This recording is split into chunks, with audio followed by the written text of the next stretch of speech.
Bonjour et bienvenue à l'introduction de notre étude de la leçon de l'école du sabbat du troisième trimestre 2021 qui s'intitule Le repos en Christ. Vous avez l'habitude d'avoir une fois par trimestre un invité qui, depuis l'église du campus de Collonges sous Salève, nous introduit dans le thème du trimestre avec un panel de personnes qui lui posent des questions et qui discutent entre elles. Exceptionnellement, nous vous proposons une émission enregistrée. Ce trimestre, notre invité, Sully Payette, professeur de théologie systématique à la faculté adventiste de théologie à Collonges, nous donnera quelques pistes de réflexion sur ce beau thème du repos en Christ. Avant de lui donner la parole, Yolande Greuset, responsable de la librairie Vie et Santé en Suisse, nous a sélectionné quelques livres qui accompagneront et enrichiront parfaitement l'étude de ce trimestre. On les découvre ensemble.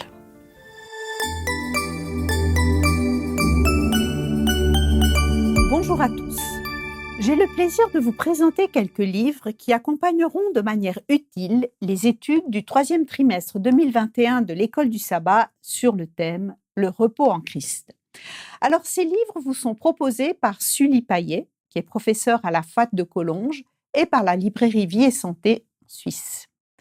Alors, le premier livre que j'aimerais vous présenter, c'est « Le ciel ou le vrai repos », un livre de Richard Baxter. En fait, ce livre a été écrit il y a environ 400 ans. Mais malgré tout, il reste bien d'actualité parce que même si la manière d'écrire est quelque peu ancienne, il nous présente ce qu'est le repos en lien avec le ciel. Un sujet qui pourrait paraître incongru au milieu d'une vie aussi bousculée qu'est la vie moderne. Mais l'auteur montre que le croyant a tout avantage à se préparer pour le ciel, ce lieu où nous allons nous rendre, ce lieu où nous serons enfin en repos. Et c'est la méditation du ciel qui est la meilleure façon de s'y préparer. Un deuxième livre que je vous présente, c'est le livre de Laetitia Thomas-Février qui s'appelle « Dans son repos ». Alors là, c'est un livre complètement différent parce que dans cet ouvrage, vous trouverez une collection de très beaux poèmes-prières pour tous ceux qui ont envie de vivre dans le repos de Dieu. Il n'est pas toujours facile de s'arrêter pour méditer, pour prier. Alors ce livre va vous aider avec des textes simples, remplis de tendresse et qui touchent au cœur. Un troisième livre qui s'appelle « Dans la joie et le repos de sa présence », un livre de Tom Hess, qui nous parle du Shabbat comme une expérience grandiose attendue chaque semaine avec impatience. Il veut nous aider à avoir une bonne compréhension de ce jour, qui veut dire pause ou se reposer, être tranquille. Mais c'est aussi réaliser que la notion du Shabbat recouvre plus de sens qu'aucun autre ne pourra le faire et, entre autres, c'est celui qui nous permettra d'entrer, de vivre et de se réjouir dans le repos de la présence du Seigneur du Shabbat. Un quatrième livre qui nous parle aussi du sabbat, mais cette fois qui a été écrit par une théologienne suisse. Alors elle nous présente le sabbat en lien avec notre monde, qui a mis au centre de sa vie les activités, le travail, ainsi que le statut économique et social. Et elle nous invite à retrouver l'essence même du sabbat, c'est-à-dire s'arrêter pour se retrouver, pour être et pour entrer en relation. Dans cet ouvrage, vous y trouverez des études de textes bibliques sur le sabbat, tout un chapitre sur la tradition juive et pour finir, comment vivre et pratiquer le sabbat aujourd'hui. Un petit bémol, parce que lorsqu'elle parle qu'il est bon qu'aujourd'hui nous fêtions le Shabbat le dimanche, mais cela n'enlève rien à la profondeur de sa réflexion. Un autre livre un petit peu plus poétique, c'est Paroles, prières en vol. Un livre pour prendre à nouveau le temps de vivre le repos. Il y a dans ce livre 52 versets bibliques tirés de la version Paroles de vie. Ils sont proposés et suivis d'une brève méditation à partir d'un mot du texte biblique. Le tout accompagné de magnifiques photos qui invitent également à réfléchir et prendre le temps de se reposer. Face à notre quotidien surchargé, ces textes parlent de patience, de persévérance, de douceur, de repos, des mots qui font du bien. Et là, le dernier livre que je vous propose, alors je n'ai pas le livre en chair et en os, parce qu'on me l'a présenté samedi et je n'ai malheureusement pas eu le temps de le commander, mais je vous présente déjà sa couverture. C'est le livre qui s'appelle « Venez vous reposer » de Michel Van Herde. Alors, Michel Van Herde donne au lecteur d'aujourd'hui des clés spirituelles pour retrouver son élan vital quand le burn-out guette. Pour cela, quels meilleurs exemples que les hommes et les femmes de l'Évangile? Confrontés aussi à leur humaine condition, portés et inspirés par la figure de Jésus, ils apprennent à traverser la solitude, à accueillir l'imprévu, à sortir de leur zone de confort, surmonter ses peurs, apprendre à passer des caps, assumer son originalité. Telle est la leçon qu'ils nous transmettent. Alors le lecteur d'aujourd'hui se reconnaîtra parfaitement dans ces portraits si actuels et réconfortants qui parlent au cœur. Il y trouvera aussi une source d'inspiration pour retrouver ses fondements et les motivations profondes de sa vie, et pour enfin se reposer. Et l'auteur de ce livre a cumulé de nombreuses charges professionnelles et il sait donc de quoi il parle quand il propose du repos qu'il ne faut pas culpabiliser à s'accorder. Alors voilà, tous ces livres sont disponibles à la librairie Vie et Santé, qui expédie aussi à l'étranger. Et durant les mois de juin et de juillet, un rabais de 10% sera accordé à l'achat de l'un de ces livres. Merci de votre écoute et je vous souhaite de riches moments d'études dans vos classes d'école du sabbat autour de ce thème si important au XXIe siècle, le repos. Merci à Yolande pour ces propositions de livres disponibles dans nos librairies chrétiennes ou d'église en France, Suisse et Belgique. Alors, qu'est-ce que cela veut dire se reposer en Christ? Quelles sont les 13 facettes de ce repos abordées ce trimestre? Parmi elles, il y a bien sûr le repos du sabbat, mais pas seulement. Comment vivre la paix dans la famille, dans l'église et surtout être en paix avec nous-mêmes? Comment vivre en paix dans un monde qui ne s'arrête jamais? Laissons la place à notre invité, le professeur Sully Payette.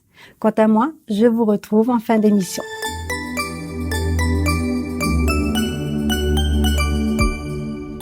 J'ai le privilège aujourd'hui de vous présenter l'introduction à la leçon du 3e trimestre qui s'intitule « Le repos en Christ ».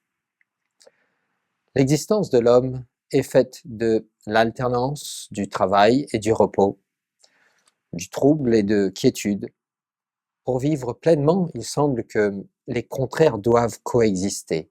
La recherche et la jouissance, la chasse et la prise, le désir et l'étreinte.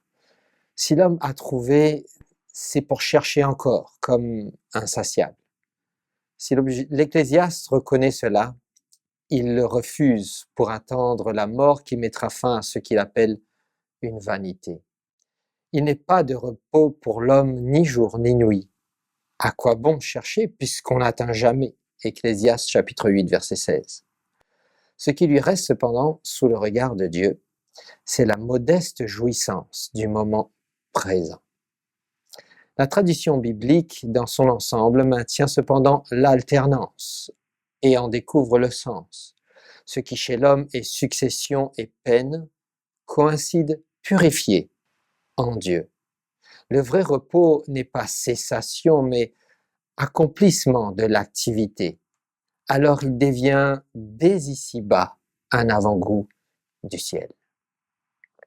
Ce trimestre inaugure une série d'études intitulées « Repos en Christ ».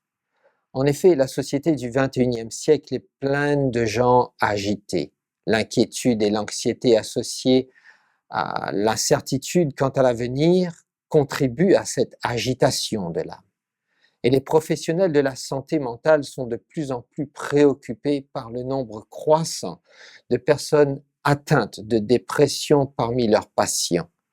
On estime qu'il y a plus de 300 millions de personnes souffrant de dépression dans le monde et les projections disent que la dépression surpassera les maladies cardiaques comme principale cause de décès dans quelques décennies.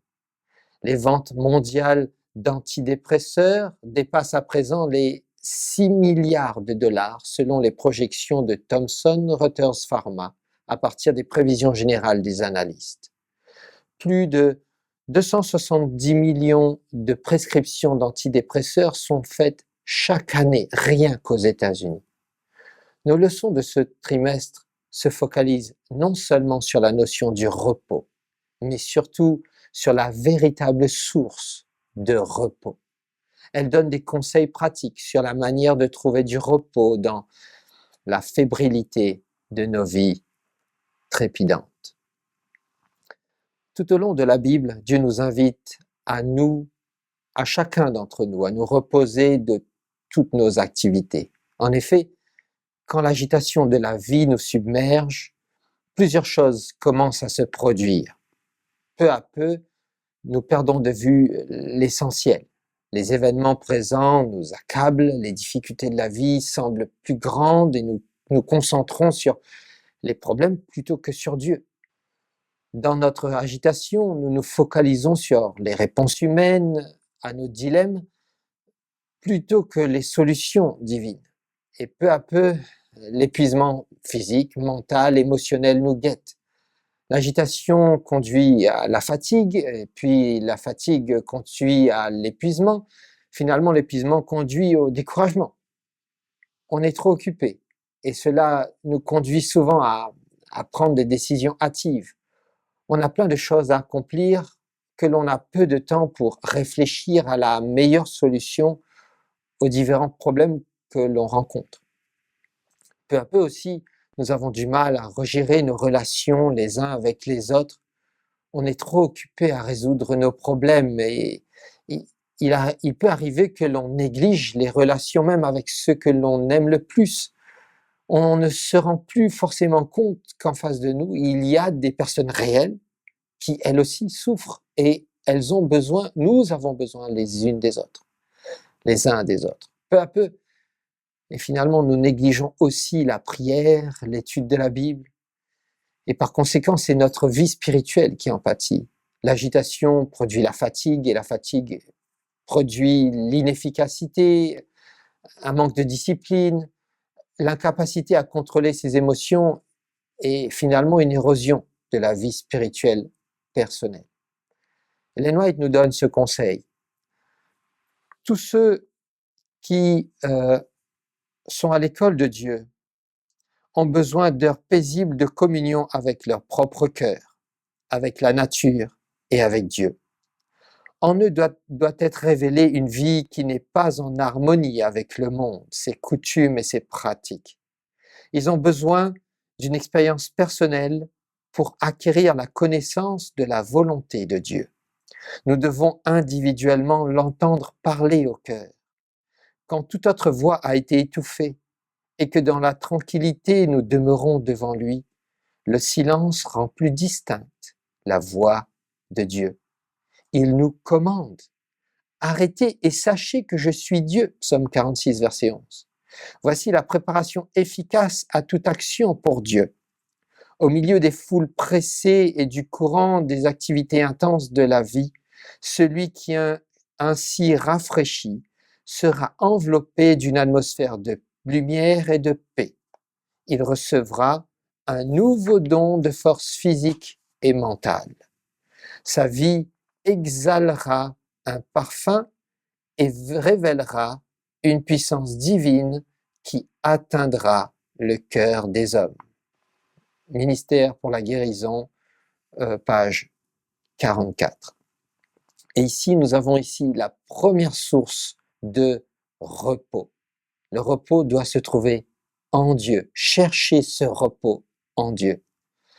Un autre repos qui nous est cher en tant qu'adventistes, c'est le repos du sabbat. Et on peut le trouver dans Genèse au chapitre 2 et le verset 2. Et la version Tob nous lit comme suit. Dieu acheva au 7e jour l'œuvre qu'il avait faite. Il arrêta au 7e jour toute l'œuvre qu'il avait faite. Le mot traduit par se reposer dans nos versions a d'abord le sens de cesser, et c'est ce que la version TOB nous dit ici. Il ne s'agit pas simplement de se reposer, mais de cesser pour se reposer. Quand on va un peu plus loin dans le livre de l'Exode, chapitre 31 et le verset 17, il est écrit « Il est le signe qu'en 6 jours, le Seigneur a fait le ciel et la terre, mais que le 7e jour, il a chômé et repris son souffle », selon là encore la version TOB. Ainsi, cesser une activité dans le but de reprendre son souffle, de se restaurer, se reposer, voire d'en faire un jour de fête. Voilà la nuance de se reposer. Il peut néanmoins nuancer la notion de reprendre son souffle ici. Il faut tout de moins nuancer. Dans ce verset se trouve un anthropomorphisme très audacieux. La forme du verbe reprendre son souffle est liée à vie, âme ou plus précisément souffle, gorge.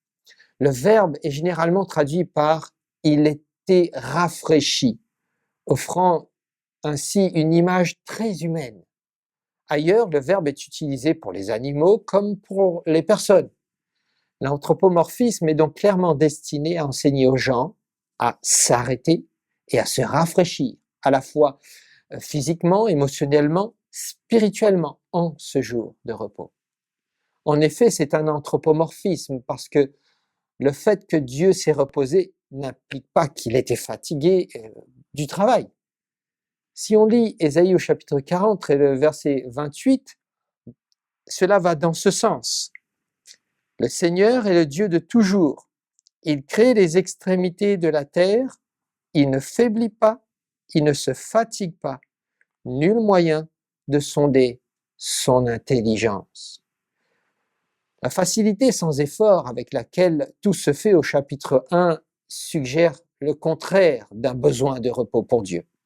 Ce n'était pas un repos d'épuisement ici, c'est la cessation de l'œuvre de la création. Il a terminé son œuvre et il a cessé pour se reposer. Un autre point important que l'on trouve dans Genèse chapitre 2 verset 2, c'est que le fait que c'est Dieu qui a institué ce repos. Comme un clin d'œil, le Créateur donne l'exemple à ses créatures. C'est un jour consacré, mis à part, il est de Dieu et pour Dieu. Mais Dieu choisit d'en faire un temps de rencontre avec sa créature. Et c'est peut-être pour cela que Dieu nous a montré à quel point une journée entière de repos pouvait être importante. Sachant que nous travaillerons toute la semaine, il nous a consacré une journée entière à nous brancher sur lui. Un moment où il aimerait nous remplir de sa présence, afin que nous puissions être des personnes en meilleure santé tout au long de la semaine suivante. Le repos, c'est la façon personnelle de Dieu de nous dire « prends du temps avec moi, juste toi et moi ». Pour aller plus loin, le motif du repos de Dieu fait allusion au début de la création. Comme en témoignent divers récits anciens du Proche-Orient, le repos divin est associé à la construction de temples. Le dessein de Dieu pour la terre, donc, est qu'elle devienne sa demeure. Elle n'est pas simplement faite pour abriter des créatures. Les activités de Dieu en ce jour-là, il a terminé, s'est reposé, a béni, a rendu saint. Tous ces verbes correspondent tous à ce concept de la terre en tant que sanctuaire divin. Le repos est là pour nous rappeler aussi qui est Dieu. Il est le Créateur à la puissance illimitée. Le prophète Ésaïe nous appelle à méditer sur cela quand il affirme au chapitre 40 et le verset 26. Et il nous dit « Levez vos yeux en haut, regardez. Qui a fait ces choses? Qui a créé ces choses? Qui fait marcher en ordre leur armée? Il les appelle toutes par leur nom. Par son grand pouvoir et par sa force toute puissante, il n'en est pas une qui fasse défaut. » Notre Créateur est celui qui donne et soutient la vie. Ainsi, le sabbat du 7e jour est un mémorial, un signe immuable, un rappel perpétuel de la formidable puissance créatrice de Dieu. C'est donc une invitation à méditer, un temps de méditation sur celui qui nous a créés. Le travail en lui-même n'est pas un péché. Institué par Dieu avant le péché, il en est de même pour le sabbat. Il reste une pause hebdomadaire instituée avant le péché. Mais le péché a perverti toutes ces choses, aussi bien le travail que nous faisons, comme nous pouvons le voir dans Genèse chapitre 3, le verset 17 à 19. Quand Dieu donne à Adam et Ève les conséquences, il dit à Adam, désormais tu vas devoir travailler le sol parce qu'il ne te donnera pas ce qu'il aurait naturellement produit avant le péché. Il en est de même pour le sabbat. Quand nous allons dans Exode chapitre 20 et le verset 8, selon la version Darby, il est écrit « Souviens-toi du jour du sabbat pour le sanctifier. 6 jours tu travailleras et tu feras toute ton œuvre. Mais le 7e jour est le sabbat consacré à l'Éternel, ton Dieu. Tu ne feras aucune œuvre, ni toi, ni ton fils, ni ta fille, ni ton serviteur, ni ta servante, ni ta bête, ni ton étranger qui est dans tes portes. Car en 6 jours, l'Éternel a fait les cieux et la terre et la mer et tout ce qui est en eux, et il s'est reposé le 7e jour. C'est pourquoi l'Éternel a béni le jour du sabbat et l'a sanctifié. Le premier verbe que l'on peut voir ici dans ce verset est le verbe « souviens-toi ». Il est à l'absolu infinitif. Il fonctionne ici à la place de l'impératif emphatique, comme on dit en hébreu. L'absolu met l'accent sur l'idée verbale de la base de la racine, c'est-à-dire le souvenir. Le verbe comprend l'activité mentale de ce rappel et de réflexion, ainsi que sur les actions conséquentes pour un tel rappel. Il y a le risque d'oublier, mais pas forcément et uniquement intellectuellement. On peut connaître le sabbat, vivre le sabbat, mais sans véritablement le vivre intérieurement. Il y a là encore une invitation à un mémorial. Il faut choisir de le mettre à part parce que Dieu a donné l'exemple et il nous dit « fais comme moi ». Mais le mettre à part, c'est aussi préparer le sabbat. Je ne peux pas simplement entrer dans le sabbat sans préparation au préalable. C'est comme partir en vacances sans s'y être préparé à l'avance. Si on ne sait pas encore où on va, si l'on ne fait pas de réservation au préalable, si on ne prévoit pas de budget, on ne peut pas correctement aller en vacances ou même jouir des vacances. Il en est de même pour le sabbat. Comme il m'a offert le repos, Dieu me convie à cesser de travailler et ainsi le sabbat n'est pas que pour moi. Si on revoit le verset, remarquez que ce n'est pas que pour moi. Le verset montre l'exemple qu'il faut le faire pour d'autres que moi. Au verset 10, « Tu ne feras aucune œuvre, ni toi, ni ton fils, ni ta fille. » C'est-à-dire des êtres qui me sont légitimes. Mais cela ne s'arrête pas là. C'est aussi pour des serviteurs, mes bêtes, mes propriétés, voire même l'étranger qui est dans mes portes. Si je suis invité à ne pas oublier, je suis demandé à ne pas imposer ce repos à l'autre. Imposer de travailler à l'autre, excusez-moi. Est-ce qu'à la maison, j'ai une bonne, par exemple? Vais-je lui demander de travailler chez moi alors que moi, je vais vivre mon sabbat? On peut retrouver cette notion ailleurs dans le livre du Deutéronome, au chapitre 5 et le verset 12. La version du Semeur nous traduit le texte comme suit. « Observe le jour du sabbat, fais-en un jour consacré à l'Éternel, comme l'Éternel ton Dieu te l'a commandé. Tu travailleras pendant 6 jours et tu feras tout ce que tu as à faire. Mais le 7e jour est le jour du repos consacré à l'Éternel ton Dieu. Tu ne feras aucun travail ce jour-là, ni toi, ni ton fils, ni ta fille, ni ton serviteur, ni ta servante, ni ton bœuf, ni ton âne, ni ton bétail, ni l'étranger qui réside chez toi, afin que ton serviteur et ta servante se reposent comme toi. Tu te souviendras que tu as été esclave en Égypte et que l'Éternel ton Dieu t'a tiré de là en intervenant avec puissance. C'est pourquoi l'Éternel ton Dieu t'a demandé d'observer le jour du sabbat. Remarquez ici, la liste est un petit peu plus longue. On en a rajouté le bœuf et l'âne. La raison nous est aussi donnée et elle est simple. Ne deviens pas un faiseur d'esclaves. Si tu sais ce que vaut d'être libre, sois donc aussi un libérateur. Donne l'occasion aux autres de rencontrer leur libérateur, celui qui t'a libéré. Trop souvent, je pense à moi, à mon repos, à ma relation avec Dieu. Qu'en est-il des autres qui m'entourent? Nous savons à quel point le péché nous rabaisse, nous avilit, nous rend égoïstes. Donnons-nous aussi l'occasion aux autres de rencontrer celui qui libère du péché. Il y a dans le verbe Shabbat aussi la notion de prendre des vacances, où je peux en jouir autrement que par un travail séculier.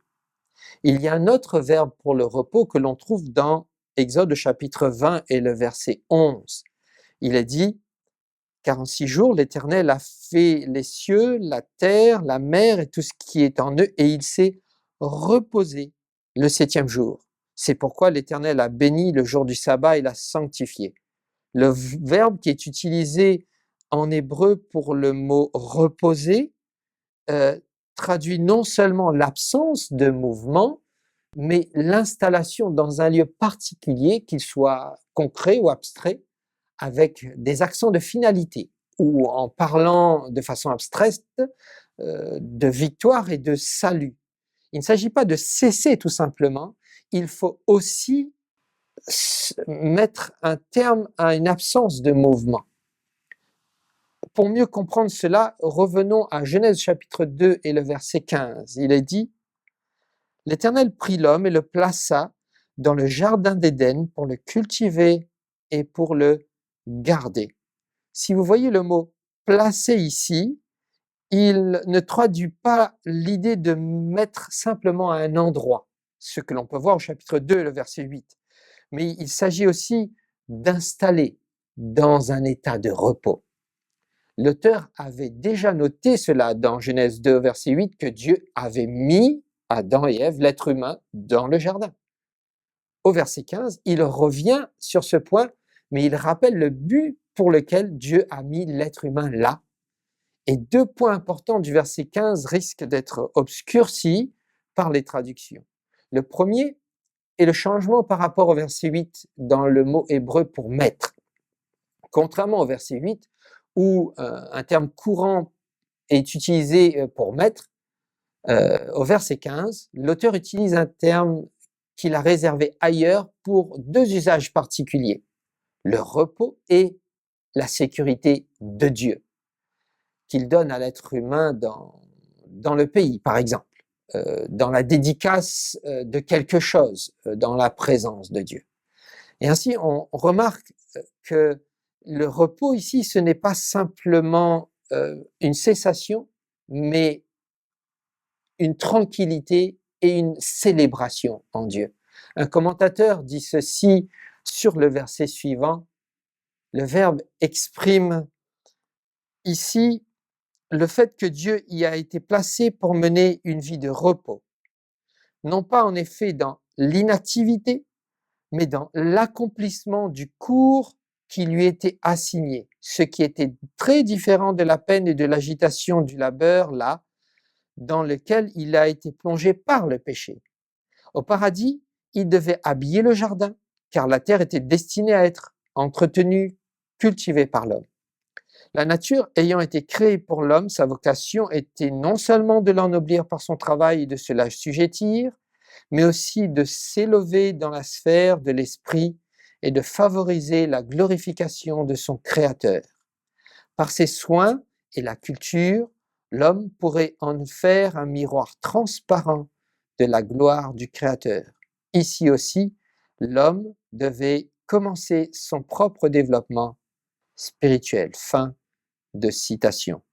Les deux sens du terme, donc sécurité et dédicace, semblent se trouver derrière l'utilisation du mot par l'auteur au verset 15. L'être humain a été mis dans le jardin où il pouvait se reposer et être en sécurité. Et l'être humain a été mis dans le jardin en présence de Dieu où il pouvait avoir la communion avec Dieu. Et si on revient donc à Exode chapitre 20 et le verset 8, il ne s'agit pas de simple notion de se reposer physiquement.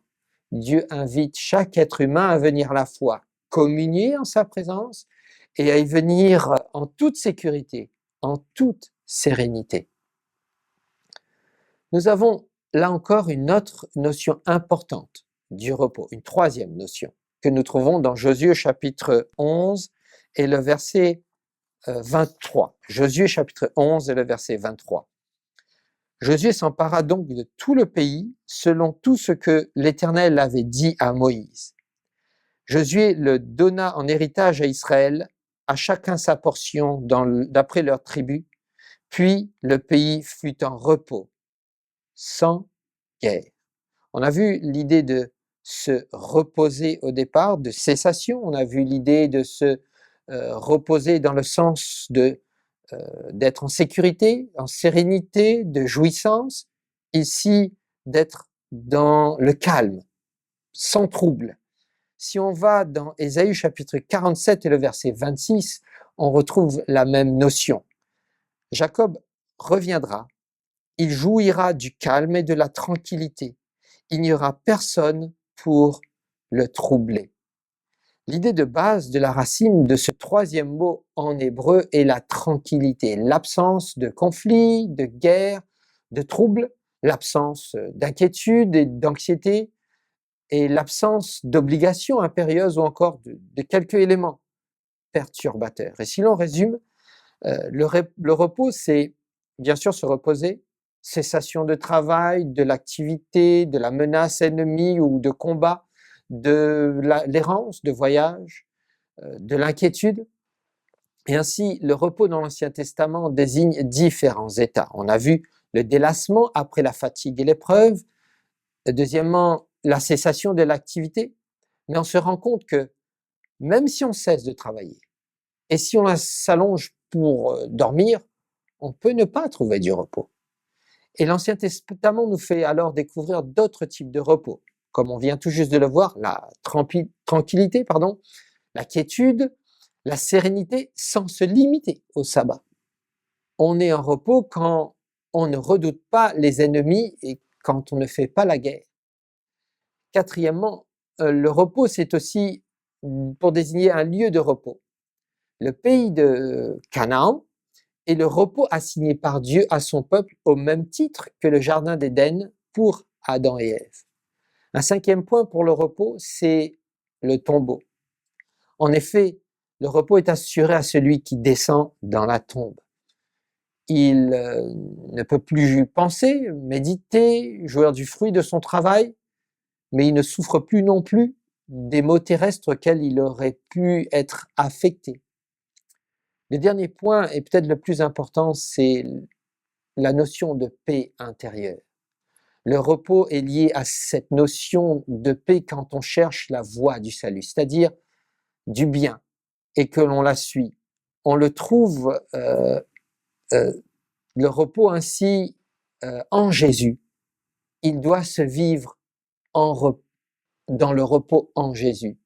Si le repos doit se vivre de façon particulière le jour du sabbat, elle n'est pas limitée à ce jour de repos. Le repos nous est proposé d'être vécu en Jésus, et pas simplement le sabbat, mais tous les jours. Dans Ésaïe chapitre 30 et le verset 15, selon la version TOB, il nous est dit « Car ainsi parle le Seigneur Dieu, le Saint d'Israël, votre salut est dans la conversion et le repos. Votre force est dans le calme et la confiance. Mais vous ne voulez pas. » Parce que le peuple d'Israël hébreu a préféré à se confier dans les chevaux de l'armée égyptienne plutôt que de se reposer sous les soins de Dieu. le Saint leur avait tendu les bras, il leur avait donné tout ce dont il avait besoin, mais ils ont refusé. Ils auraient pu se cacher sous les ailes comme des poussins, mais ils ne l'ont pas fait. Pourquoi pas, me direz-vous? Car admettre que nous avons besoin de Dieu, c'est admettre notre limitation. Et cette admission, l'esprit humain déchu le déteste. Le retour et le repos sont la prescription de Dieu pour leur situation. Leurs préparatifs effrénés ne leur serviront finalement à rien. Combien mieux admettre leur impuissance et expérimenter la sollicitude de Dieu que d'insister sur leur capacité à faire face et à se priver de ce confort. Repentir et se reposer dans le calme et dans la confiance, c'est la solution de Dieu. La repentance signifie ici retourner en termes d'alliance de Dieu avec l'obéissance due et le respect de la parole de Dieu. Repos signifie arrêter tous les vains efforts de rébellion contre Dieu. Silence et confiance signifiait que le peuple devait mettre un terme à ses moqueries hautaines, plutôt que de s'humilier devant l'Éternel et attendre patiemment son acte rédempteur vis-à-vis de cette armée étrangère. Le retour est habituellement considéré comme ayant à voir avec la repentance, se détourner de notre autonomie pour revenir à Dieu. Il parle de renoncer à ses propres efforts. Le salut consiste aussi dans la victoire sur le mal. Cela implique le pouvoir d'agir en tant que fils et filles de Dieu. Israël devait avoir un pouvoir, une vraie force qui se manifesterait sur ses ennemis. Mais ce pouvoir se trouvait dans le calme et la confiance. Totalement contradictoire, me direz-vous, mais pas dans les activités frénétiques qui le caractériseraient à présent. Et on peut essayer de dormir et de se reposer et essayer d'observer le sabbat, nous aussi aujourd'hui, sans forcément retrouver ou simplement trouver même le repos intérieur. Pour cela, Hébreux au chapitre 4 et le verset 9 et 10, selon la version français courant, nous laisse là encore une réponse pour le repos intérieur. Ainsi, un repos semblable à celui du 7e jour reste offert au peuple de Dieu. Car celui qui entre dans le repos, préparé par Dieu, se repose de son travail comme Dieu s'est reposé du sien. Quel est l'objectif du passage dans Hébreux au chapitre 4 et le verset 9 et suivant? Hébreux souligne le besoin de persévérance et de fidélité dans la communauté chrétienne.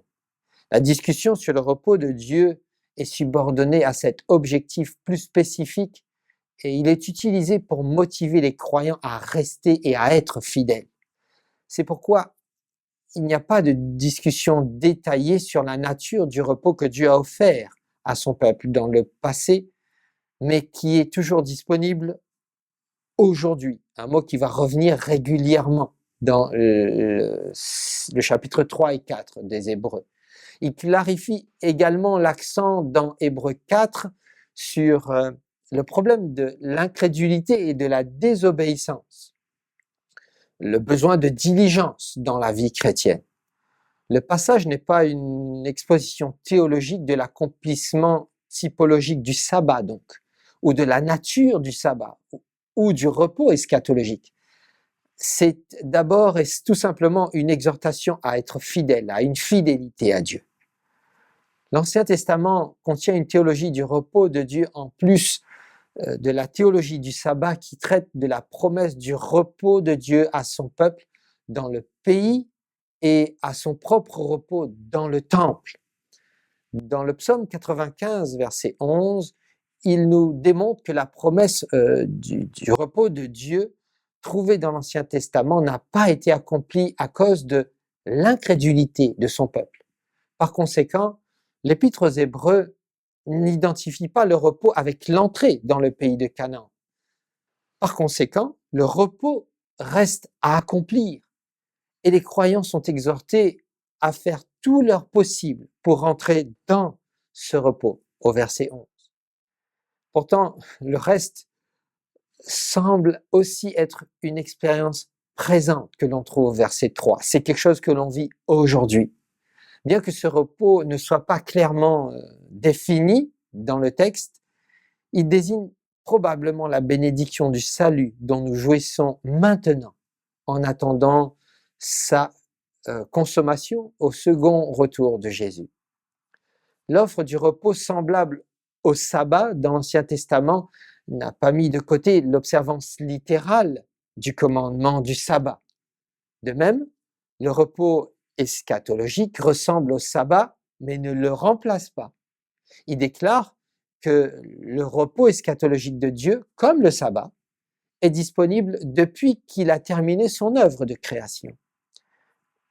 Le repos du sabbat illustre également la nature du repos qui est encore disponible en tant que cessation de ses œuvres. Hébreux chapitre 4 et le verset 10 utilisent le sabbat de Genèse chapitre 2 verset 2 comme modèle pour sa compréhension du repos eschatologique.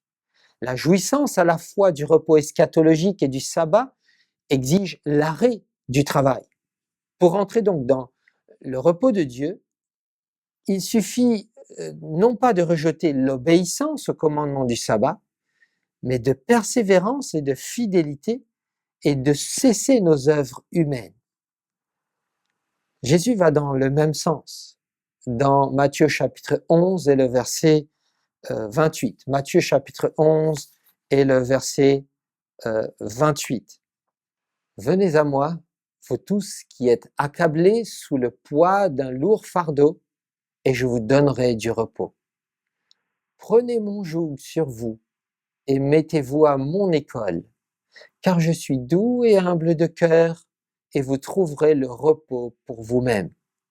Oui, mon joug est facile à porter et la charge que je vous impose est légère, selon la version du Semeur. Quand on regarde les versets 20 à 24, on se rend compte que Jésus venait de reprocher à 3 villes. Chorazine, Bethsaïda et Capernaum étaient les villes dans lesquelles la plupart des miracles de Jésus ont été accomplis. Et pourtant, leurs occupants ont rejeté la mission de Jésus et sont restés impénitents. Au verset 25, Jésus s'écrie « En ce temps-là, Jésus prit sa parole et dit « Je te loue, Père, Seigneur, du ciel et de la terre, de ce que tu as caché ces choses aux sages et aux intelligents, de ce que tu les as révélées aux enfants. » Le message et les activités du royaume des cieux nécessitent à la fois foi et humilité pour être compris. Ceux qui se disent sages et intelligents ne se repentent pas et refusent obstinément d'accepter l'évangile. Seuls ceux qui se comportent comme des petits enfants peuvent recevoir l'évangile, tout simplement parce qu'ils le reçoivent avec une foi simple, celle d'un enfant. Ainsi, quand on arrive au verset 28, le joug dont Jésus parle fait mention de 2 animaux qui tirent une charge, une lourde charge, et cette métaphore est là comme une soumission à une autre personne. Cette métaphore était courante aussi dans le judaïsme vis-à-vis de la loi. L'interprétation pharisienne de la loi, avec sa longue liste de proscriptions, était devenue un fardeau écrasant pour ceux qui voulaient l'observer. Mais étant considéré par le peuple comme d'origine divine, il fallait l'observer. Le joug du disciple de Jésus, d'autre part, apporte lui le repos par un simple engagement envers lui, se soumettre totalement à lui. Une autre version lit comme suit. Êtes-vous fatigué? Épuisé? Épuisé par la religion? Venez à moi. Partez avec moi et vous récupérez votre vie. Je vais vous montrer comment prendre un vrai repos. Marchez avec moi Travaillez avec moi. Regardez comment je le fais. Apprenez les rythmes non forcés de la grâce. Je ne vous imposerai rien de lourd ou d'inapproprié. Gardez-moi compagnie et vous apprendrez à vivre librement avec légèreté. Je terminerai en disant que l'on peut fatiguer aussi l'autre par notre attitude négative, notre démarche contraignante, nos paroles, voire notre absence. On peut aussi fatiguer l'autre par notre absence de pardon, par nos regards rabaissants. Le repos se trouve en Jésus. Il se vit particulièrement le sabbat du 7e jour avec Jésus par une cessation complète et totale de travaux rémunérés. Mais le repos doit être aussi vécu dans le travail des 6 jours de la semaine, toujours en compagnie de mon Sauveur et Seigneur, afin de proposer ce repos de Jésus aux autres. Alors que je termine, j'aimerais vous inviter tout au long de ce nouveau trimestre à prendre le temps d'étudier la parole de Dieu et ainsi pas simplement de connaître le repos intellectuellement, mais aussi de le vivre dans vos vies avec Jésus, le jour du sabbat et la semaine. C'est là tout ce que je souhaite pour vous. Prions ensemble. Tendre Père, je te remercie pour le repos que tu nous proposes. Il s'agit d'abord d'un repos physique. Il s'agit aussi du repos du sabbat pour cesser toute activité de la semaine, pour venir trouver la tranquillité, la sérénité en toi, pour méditer sur ce que tu es, le Créateur et le Libérateur. Mais tu nous invites aussi à vivre le repos vis-à-vis du péché et chaque jour nous laisser diriger par toi, nous soumettre à ta volonté et qu'en Jésus nous puissions trouver ce vrai repos qui nous permet de vivre comme tu désires et qui nous permet aussi de proposer ce repos aux autres afin que, en le découvrant, ils puissent le vivre en Jésus. Seigneur, il n'y a que toi qui peux l'imprimer en nous. Fais au-delà ce que nous pouvons te demander et que ta grâce nous soutienne. Donne-nous donc ce repos en toi, car c'est au nom de Jésus que je te demande toutes ces grâces. Amen. Que Dieu vous bénisse. Je vous souhaite une bonne étude pour le 3e trimestre. Nous espérons que cette introduction vous a donné envie d'aller plus loin dans l'étude de cette leçon, mais surtout d'expérimenter tout au long de votre vie le repos en Christ. Merci au professeur Payette et à l'ensemble de l'équipe technique pour la réalisation de cette émission. Merci à vous de nous avoir suivis. Pour ne rien rater de nos émissions, nous vous invitons à vous abonner à la chaîne depuis laquelle vous nous regardez. On se retrouve donc fin septembre avec Daniela Gelbrich, professeure d'Ancien Testament à la faculté adventiste de théologie à Collonges. Elle introduira l'étude du 4e trimestre sur le livre du Deutéronome. D'ici là, prenez soin de vous et bonne étude.